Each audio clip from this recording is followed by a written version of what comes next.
Salut bien-aimés dans le Seigneur, que le Père, le Très-Haut, soit glorifié. Laissez les morts enterrer leurs morts. Laissez les morts ensevelir leurs morts. C'est toujours pour moi, votre frère, un grand plaisir de venir vous parler. Donc avant de commencer ce discours sur la parole du Créateur, j'aimerais d'abord lui rendre toute la gloire. Père créateur de toutes choses, que ton nom glorieux soit encore une fois de plus glorifié. Que ton règne vienne sur la terre des hommes, comme il est déjà établi là où réside ta magnificence. Donne à ceux qui aiment ta parole, à ceux qui obéissent à tes lois, à tes commandements, à tes préceptes et à tes ordonnances, à tes statuts, le pain qu'il leur faut quotidiennement. Nous demandons aussi à ce que tu nous pardonnes tous nos péchés, toutes nos offenses. Et de la même façon, Père, que tu nous pardonnes,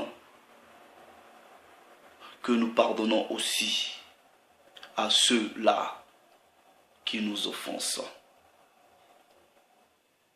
Ne permets pas, Père éternel, que la tentation nous soit soumise. Mais bien même qu'elle nous sera soumise, qu'elle ne soit pas au-delà de nos forces.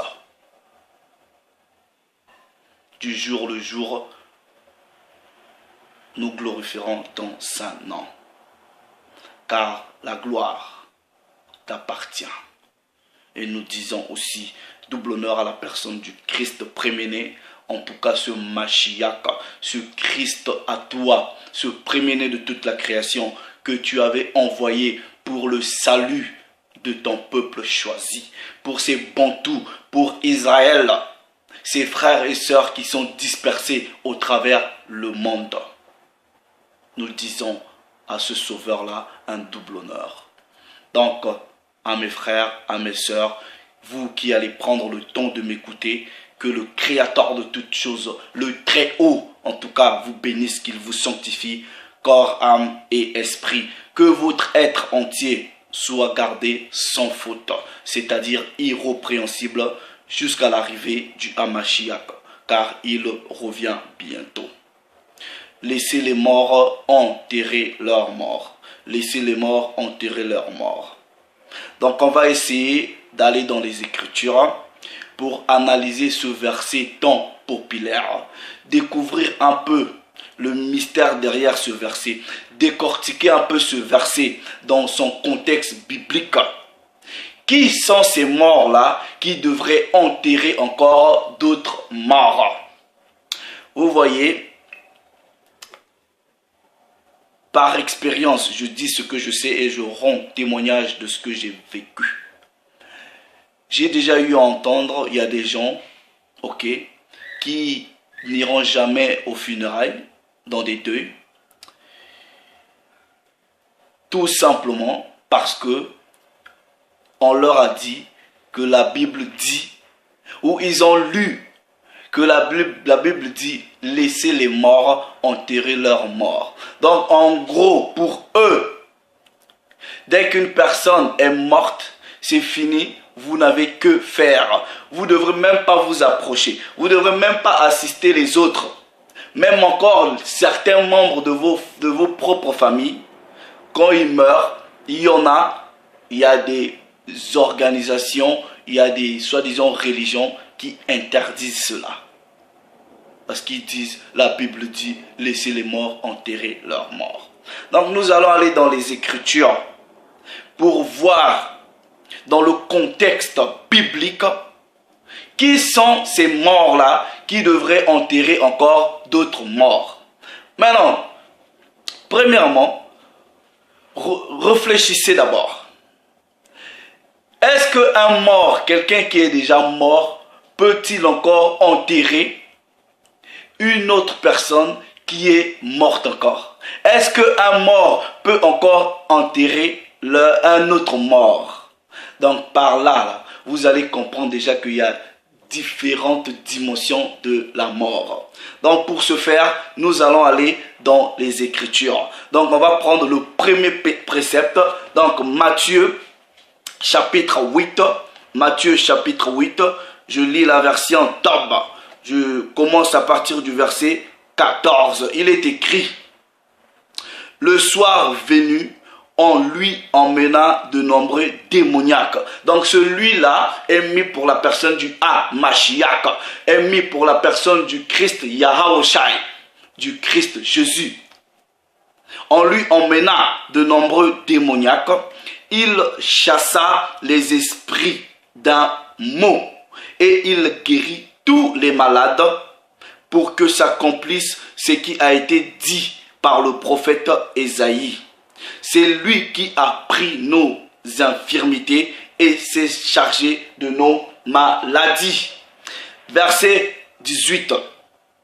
Voyant de grandes foules autour de lui, Jésus, Yahawashi, Yasha, donna l'ordre de s'en aller sur l'autre rive. Un scribe. C'est qui le scribe? Les scribes, pour la plupart, c'était non seulement des écrivains, des copistes de la Bible, mais c'était aussi des gens qui maîtrisaient la loi, qui étaient des enseignants de la loi. Mais ce scribe-là est quand même venu, s'approcha et lui dit: Maître, je te suivrai partout où tu iras. Jésus lui dit: les renards ont des terriers et les oiseaux du ciel des nids. Le Fils de l'homme, lui, n'a pas où poser la tête. Un autre des disciples, donc il y a deux personnes qui sont venues lui soumettre la même offre de le suivre, ok? Bon, un déjà le suivait, mais le scribe est venu pour dire: moi je vais te suivre. Mais non, il y avait parmi, parce qu'il y a une différence entre disciples et apôtres. Il y a eu plusieurs disciples, ok, mais les apôtres ont été sélectionnés, ok. Maintenant on dit ici, un autre des disciples lui dit, vous allez comprendre qu'il y a eu plusieurs disciples et tous les disciples sont passés par un passoire sélectif. Quand vous lisez Jean chapitre 6, à partir du verset 60 jusqu'au vous descendez, vous allez voir qu'il y en a parmi les disciples, ils n'avaient pas supporté la véritable parole du Christ, ils ont fui. Mais ici, certains, ok, n'avaient pas encore fui, ok.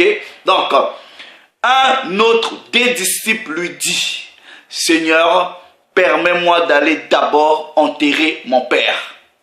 Mais Yahawashi, Yasha, lui dit, Jésus lui dit: suis-moi et laisse les morts enterrer leurs morts. Maintenant, beaucoup dans le christianisme, ils disent: ouais, bon, comme Christ a dit, laissez les morts enterrer leurs morts, donc on n'a plus rien à faire avec les morts. Donc si quelqu'un meurt, je ne peux pas aller assister. Donc vous allez déjà comprendre ici que Matthieu chapitre 8, verset 22, vous parle de deux types de morts. Donc, il y a d'abord un premier type de mort. Et ce premier type de mort-là devrait maintenant enterrer un autre type de mort. Maintenant, pour enterrer quelqu'un qui est mort, vous devrez avoir une certaine capacité, déjà physique, puisque quelqu'un qui est mort, vous devez prendre et mettre dans le tombeau, dans le sépulcre, sous terre. Donc, vous allez maintenant comprendre qu'ici, il y a deux morts dans ce verset. Il y a des morts qui sont spirituels, mais physiquement vivants. Et ce sont ces morts-là, spirituels, qui vont enterrer, en tout cas, la personne qui était morte, qui était, en tout cas, un parent à un disciple du Christ. Maintenant, selon la parole du Père, qui étaient les morts qui devraient enterrer cette personne-là qui était morte? Donc, nous allons maintenant prendre un précepte selon la parole du Père. Un précepte selon la parole du Père. Nous allons dans Romains, ok? Nous allons dans l'épître de Romains, ok? Parce que la parole de Dieu nous dit, pour enseigner, à qui veut-on donner la sagesse? Donc, à qui veut-on donner des leçons? Est-ce qu'à des enfants qui veulent être sévrés, c'est précepte sur précepte, ligne sur ligne, un peu ici, un peu là. Donc, on va prendre un deuxième précepte pour voir comment est-ce qu'un homme trouve la mort. Comment est-ce qu'un homme trouve la mort, ok? Donc, nous allons dans Romains chapitre 6, Romains chapitre 6, du verset 23. Romains chapitre 6, verset 23, version Tob, il est écrit: car le salaire du péché, c'est la mort. Le salaire du péché, c'est la mort. Mais le don gratuit de Dieu, c'est la vie éternelle en Christ notre Seigneur. Donc, la conséquence du péché, c'est la mort. Donc, vous allez comprendre que tous, par exemple, nous péchons. La plupart des gens pêchent. Mais est-ce qu'ils meurent aussitôt qu'ils ont péché?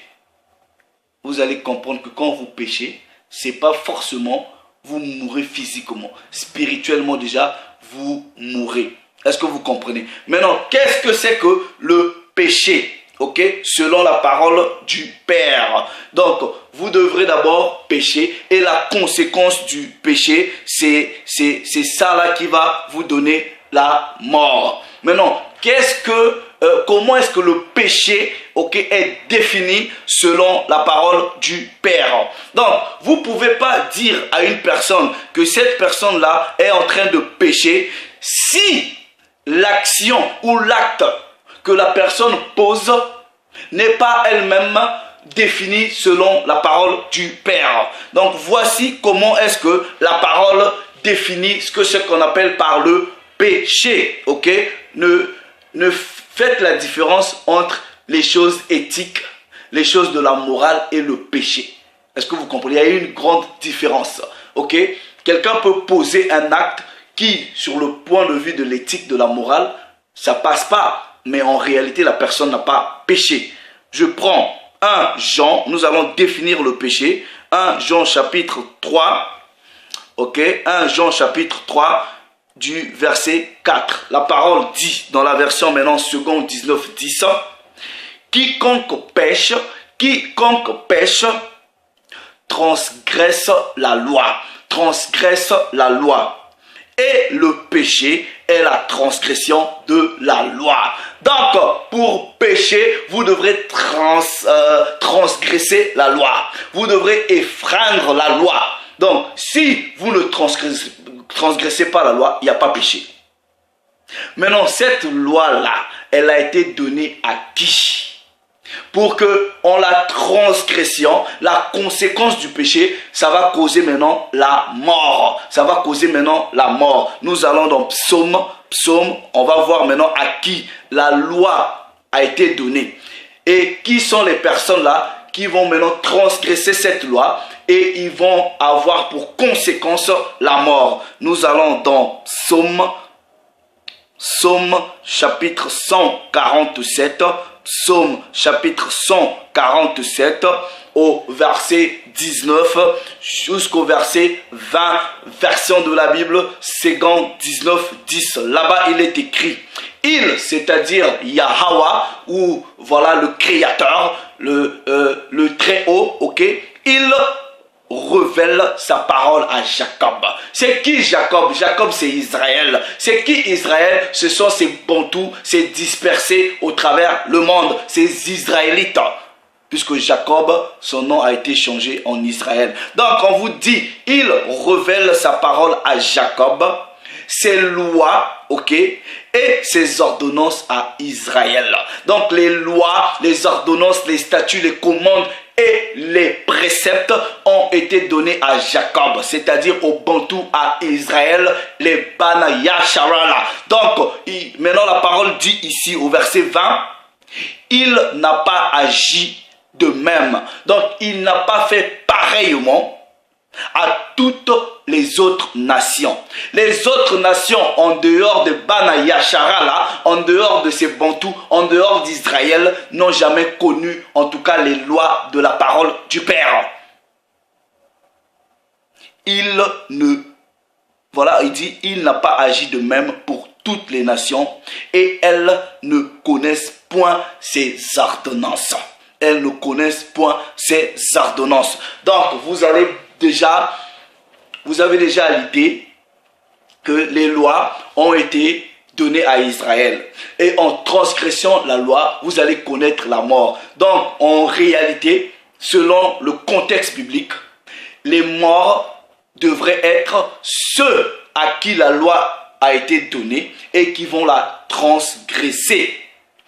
Nous allons, vous voyez, il y a des gens qui disent, ouais, moi je ne vais pas au deuil parce que, voilà, la parole dit que quelqu'un qui est mort, laissez les morts enterrer leurs morts. Vous comprenez rien aux Écritures. Vous comprenez rien, ok? Je prends le livre du Siracide, ok, du chapitre 22, ok? Je lis maintenant à partir du verset 8. Il est écrit, ok? Enseigner un sot, ok? Sot, c'est-à-dire comme on dit, sot, une personne sotte, sans intelligence, ok? Sans connaissance. Enseigner un sot, c'est comme recoller des tinsans ou comme réveiller un dormeur d'un profond sommeil. C'est entretenir un homme assoupi que de s'adresser à un sot. À la fin, il dira, qu'y a-t-il? Mais non, pleure sur un mort. La parole dit, pleure sur un mort, ok? Car il a quitté la lumière. Il y en a qui disent, non, comme tel est mort, voilà, il ne pleure pas parce que la parole dit, laissez les morts enterrer leurs morts. La parole ici vous dit, pleure sur un mort car il a quitté la lumière. Mais non, on dit maintenant, celui qui est mort là, il a quitté la lumière, pleure pour lui. Maintenant on dit, pleure aussi sur un sot. Donc vous allez comprendre qu'il y a maintenant deux personnes ici, selon le livre du Siracide, ok, au chapitre 22. On dit pleure sur un mort parce qu'il a quitté la lumière. Mais on te demande aussi de pleurer pour un sot. C'était qui ce sot-là? Et c'était qui le mort selon Siracide 22? Maintenant on dit pleure aussi sur un sot. Il a perdu l'intelligence. Pleure moins amèrement sur un mort car il a trouvé le repos. C'est-à-dire, il y a deux personnes. Il y a une personne qui est morte physiquement et il y a un sot. Maintenant, la parole te demande de pleurer pour ces deux personnes-là. Mais il y a une différence. Il dit, quand tu veux pleurer pour quelqu'un qui est mort physiquement, ok? Fais-le de façon moins amère, c'est-à-dire n'exagère pas trop. Il dit, pleure moins amèrement sur un mort car il a trouvé le repos. Tandis que la vie du sot est pire que la mort. Donc la parole vous dit que celui qui est vivant physiquement, qui manque d'intelligence, qui manque de sagesse, sa vie là, c'est plus que celui qui est mort physiquement, qui est parti trouver du repos. Donc en gros, vous allez comprendre que dans Matthieu chapitre 8, ok, le sot, ok, le sot, c'était celui-là qui était parti, celui qui était mort représentait les morts, un premier type de mort, ok.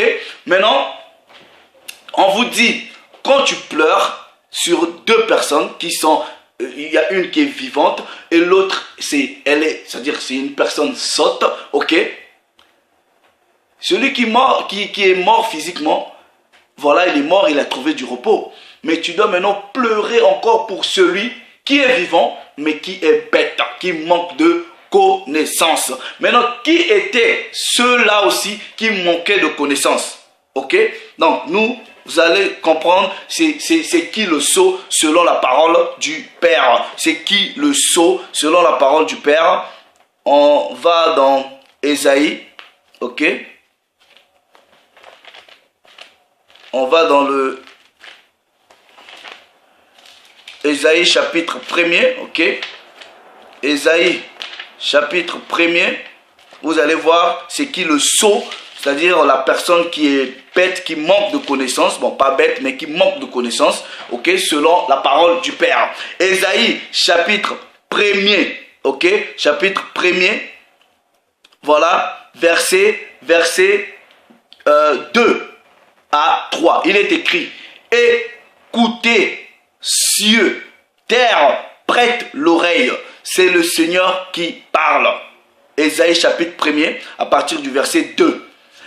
J'ai fait grandir les fils, je les ai élevés, version Tob.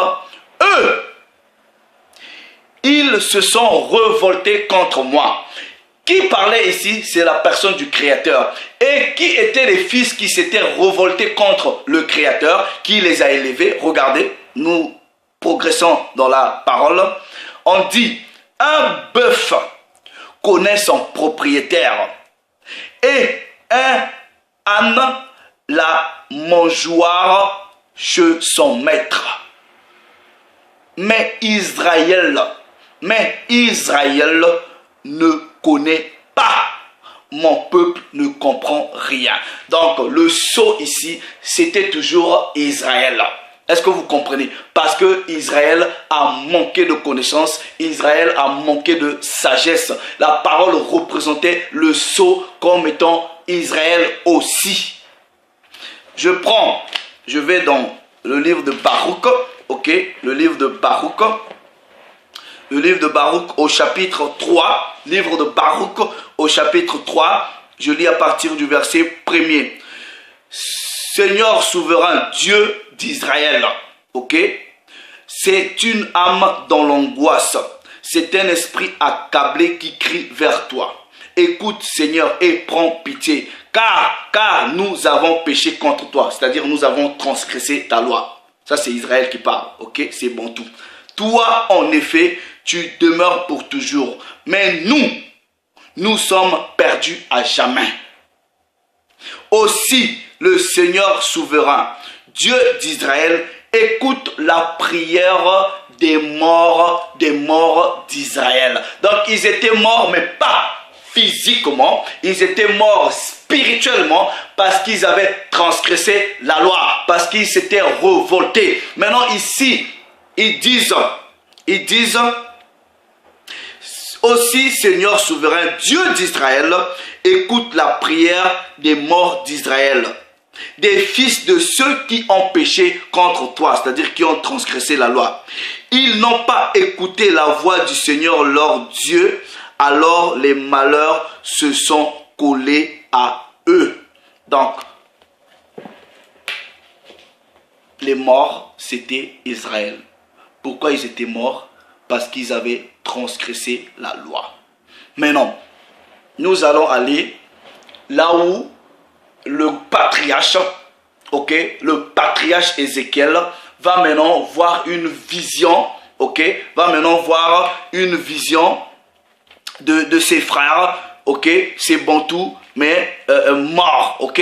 Donc on va aller dans la vision de la vallée des ossements. Ézéchiel chapitre, vous allez comprendre que les morts qui étaient morts spirituellement, c'était toujours Israël.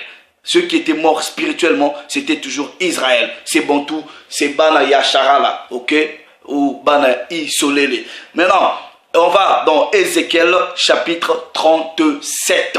À partir du premier verset de la Bible, second 19-10, il est écrit, la main de l'Éternel fit sur moi. Ézéchiel chapitre 37.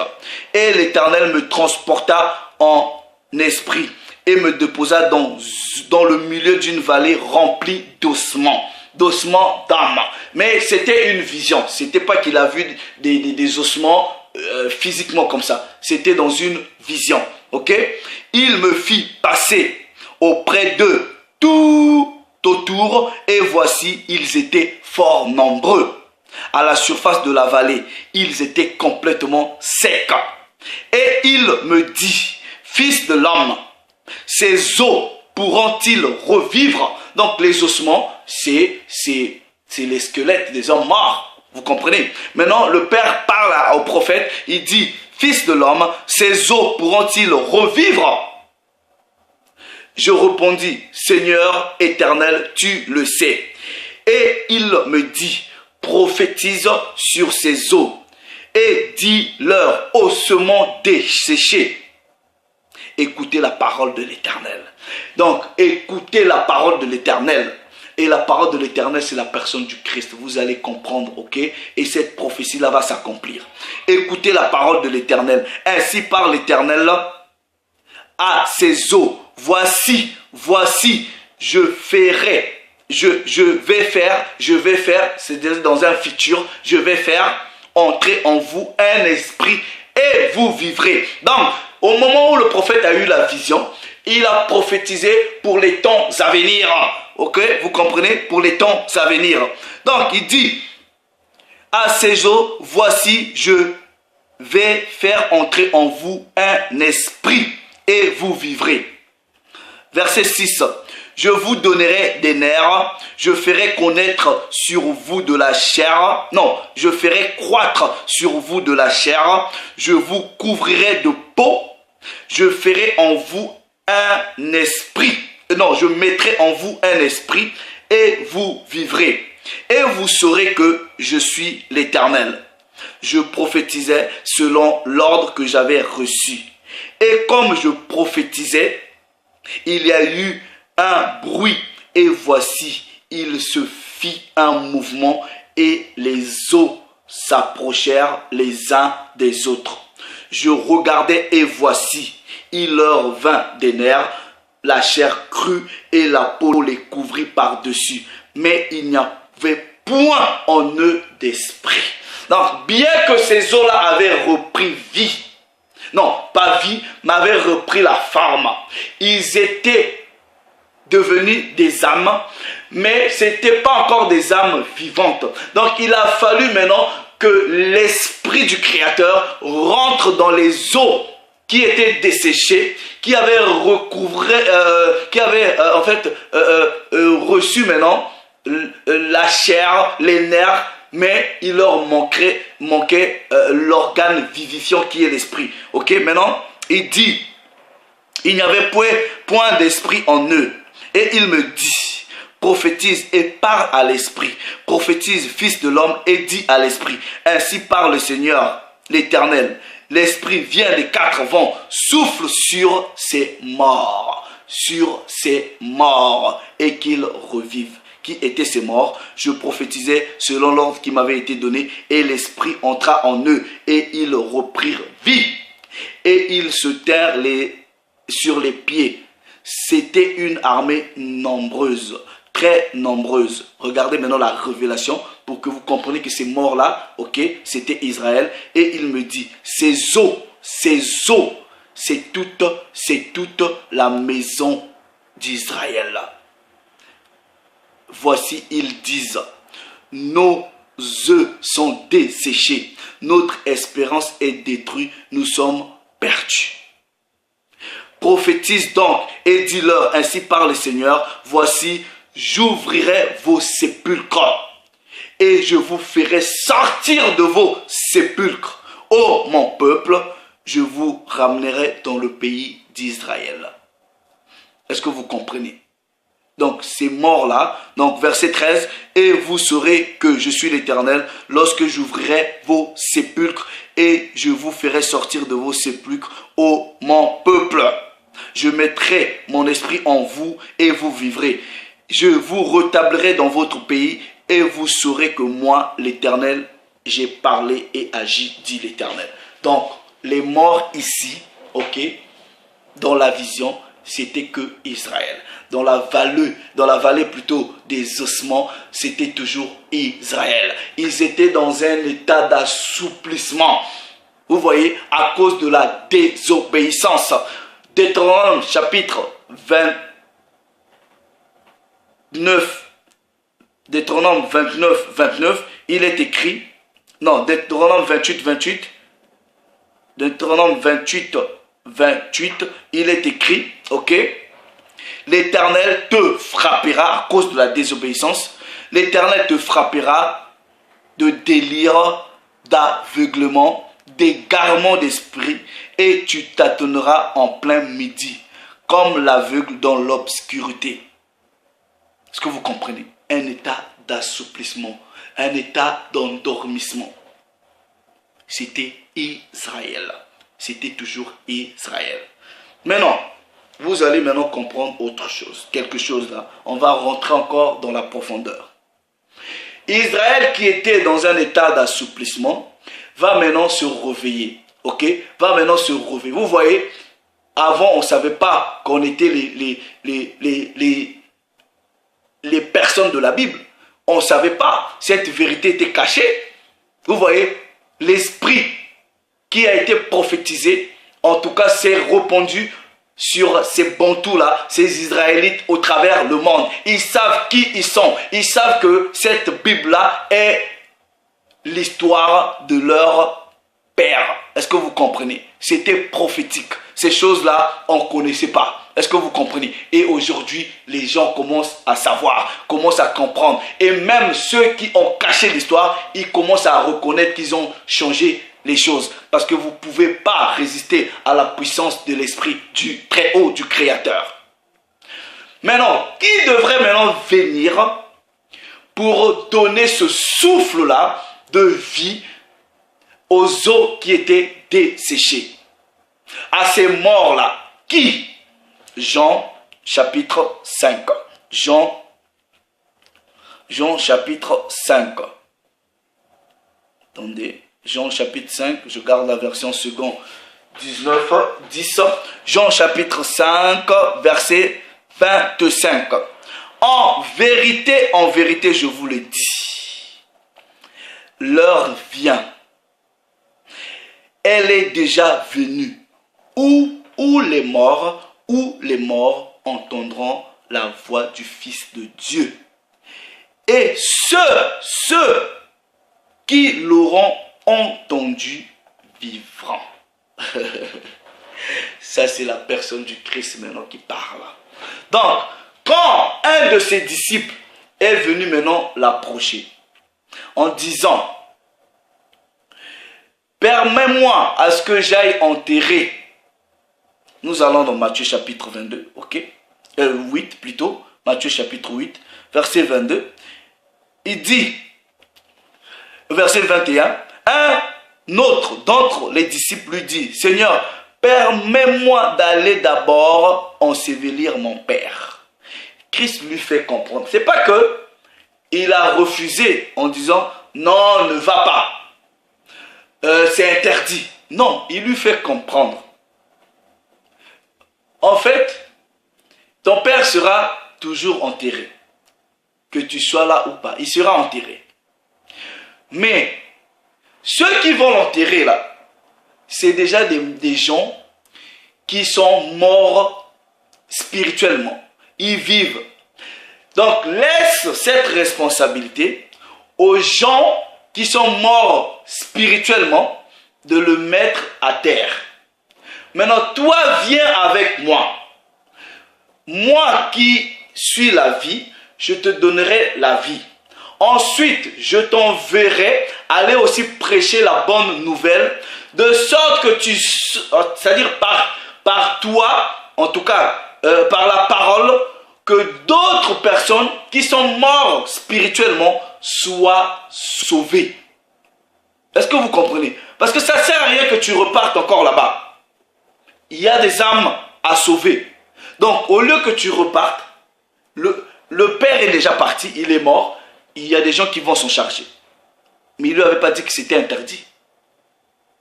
Vous voyez? Donc, mais il se pourrait peut-être qu'il lui avait dit ça comme ça en lui faisant comprendre, oui, ton père est mort, c'est bien, mais sache qu'on a une mission à accomplir, aller ramener la vie à d'autres personnes. Il ne lui avait pas interdit en disant, non, ne fais pas ça. ne fais pas ça, c'est interdit. Non. Il dit, suis-moi. Parce que c'était lui qui était la vie. Donc toi aussi, déjà tu es un mort. C'est moi qui suis la vie. Pourquoi tu suis encore des gens qui sont morts déjà, physiquement et spirituellement? Viens à la vie. Ensuite, quand tu vivras, tu pourras aussi donner la vie à d'autres personnes. Vous allez maintenant comprendre ça, ok? Éphésiens chapitre 1er. Non, chapitre 2. Éphésiens chapitre 2, ok? À partir du verset 1er, ok? Maintenant, regardez. Vous étiez, quand on dit vous étiez, vous voyez, c'est dans le passé, ok? Vous étiez mort. Vous avez déjà vu quelqu'un, on dit tu étais mort? Non, on meurt une fois. Vous étiez mort par quoi? Par vos offenses et par vos péchés. Donc vous étiez mort parce que vous avez transgressé la loi, dans lesquels vous marchiez autrefois selon le train de ce monde, selon le prince de la puissance de l'air, qui est Satan, de l'esprit qui agit maintenant dans les fils de la rébellion. Nous tous aussi, nous étions de leur nombre, c'est-à-dire du nombre de ceux-là qui étaient morts, parce qu'ils avaient transgressé la loi. Nous tous aussi, nous étions de leur nombre, et nous vivions autrefois selon les convoitises de notre chair, accomplissant les volontés de la chair, ok, et de nos péchés. Nous étions par nature des enfants de colère comme les autres. Regardez. Mais Dieu, qui est riche en miséricorde, ok, on parle que des Israélites ici, mais Dieu qui est riche en miséricorde, à cause du grand amour dont il nous a aimés, nous qui étions morts par nos offenses, nous a rendus à la vie avec Christ. C'est par grâce que vous êtes sauvés. Est-ce que vous comprenez? Ils étaient morts spirituellement. C'est le Christ qui est venu leur rendre la vie. Donc quand le Christ dit, laissez les morts ensevelir leurs morts, il dit, laisse ceux qui sont morts d'abord spirituellement, qui ne savent pas qui ils sont, enterrer ceux qui sont morts physiquement. Toi, viens d'abord à la vie. Il lui avait pas dit non, il ne faut jamais aller au deuil, il ne faut jamais faire... Non, non, non, non. C'est parce que la parole du Père dit. Mais malgré que le Christ est venu pour Israël, vous voyez, il y a des Israélites, il y a ces Bantous qui ne savent pas jusqu'à aujourd'hui, vous voyez, que c'est eux, les Israélites de la Bible. Ils ne savent pas. Donc en gros, ils sont toujours spirituellement morts. Malgré tout que le Christ est venu. Donc en gros, ces frères-là n'ont pas encore reçu l'Esprit. C'est pour cela, je parle. Je te demande, en tout cas je prie au Créateur, au Très-Haut, de faire souffler encore sur toi son esprit. Que tu te réveilles véritablement. Vous voyez la véritable église de réveil, c'est Ézéchiel chapitre 37. Ces cons, ces bantous, ces hébreux vont se réveiller de leur léthargie, comme dit certaines versions. Vont se réveiller du grand sommeil, du grand assoupissement, du grand aveuglement que les religions, ces formes de pensée vous ont aveuglé. Vous allez revenir à la loi. Donc il y avait deux types de morts. Ceux qui étaient morts physiquement et ceux qui étaient morts spirituellement. Est-ce que vous comprenez? Mais non. Pose-toi la question. Vous voyez, est-ce que tu es vivant spirituellement ou tu es un mort? Pour que tu sois vivant spirituellement, tu dois connaître et respecter les statuts, les commandes, les préceptes, les ordonnances de la parole, c'est-à-dire la loi. Si tu ne les respectes pas, tu es toujours un mort spirituel. L'Éternel te frappera de délire, d'égarement, de tâtonnement d'esprit, d'aveuglement. Vous êtes dans ces histoires de religion, vous ne savez pas qui vous êtes. Vous êtes toujours spirituellement mort. Quand on vous montre les choses, même tu es fils ou fille de mon peuple, tu dis non, c'est pas comme ça. Dieu c'est le Dieu d'amour. Le plus important c'est de croire. Non, le plus important c'est pas croire. Le plus important c'est pratiquer la loi. Connaître la loi et pratiquer la loi, les préceptes. Le plus important, c'est vivre une foi qui est responsable. Le plus important, c'est connaître la loi. Ecclésiaste chapitre 12. Ecclésiaste chapitre 12 du verset 13. Écoutons la fin du discours. Crains Dieu et observe ses commandements. C'est là que doit faire tout homme. La parole ne dit pas que ce que doit faire tout homme, c'est croire. Non, ce que doit faire tout homme, non seulement tu crois, mais tu dois observer, c'est-à-dire tu dois pratiquer les commandements, les statuts, les préceptes et les lois, les ordonnances. Donc, j'ai fait cette vidéo. Il y en a, bien même qui vont écouter, ils vont toujours rester morts spirituellement. Ils vont toujours rester morts en disant nah, arrête un peu ça, laisse. Ils vont toujours venir pour défendre les fausses religions. Ils vont toujours venir pour se justifier. Mais en réalité, vous êtes spirituellement, you are spiritually dead. Dead.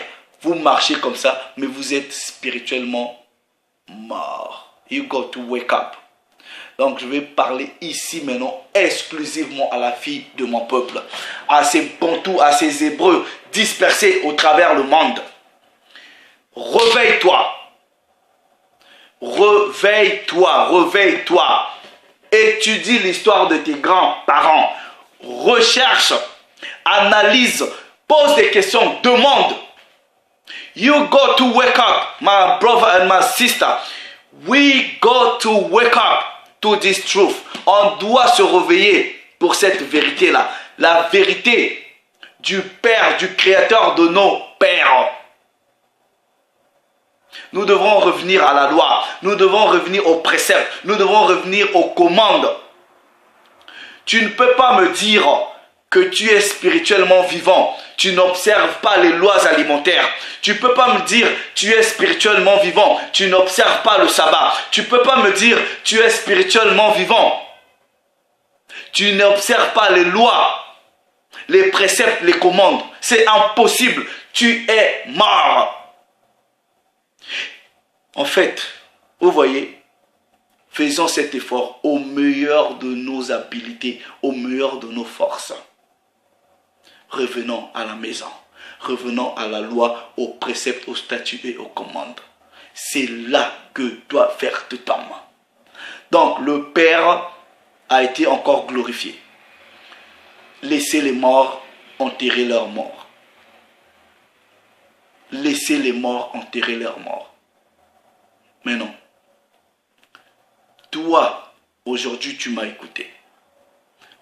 Je te demande maintenant de prier. Que le Père, de la même façon, le prophète avait prié, le Père avait envoyé l'Esprit qui est venu des quatre coins, des quatre vents, pour que tu redeviennes cette âme vivante. Vous voyez, de la même façon, quand Adam a été formé, il a fallu que le Très-Haut lui insuffle l'esprit dedans pour qu'il devienne une âme vivante. Donc Père, c'est à toi que je rends toute la gloire.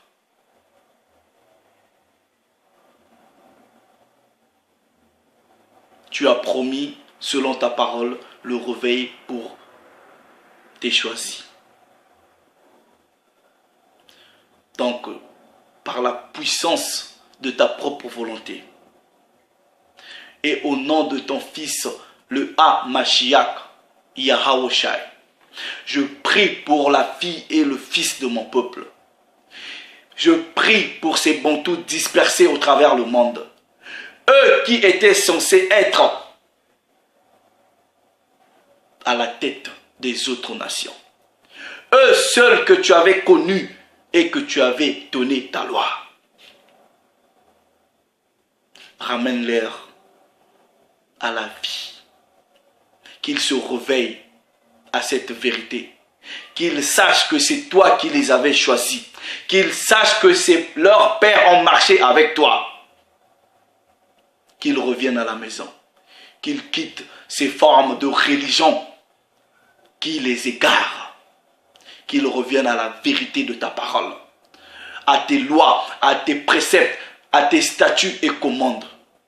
Car c'est ce que nous devons tous observer.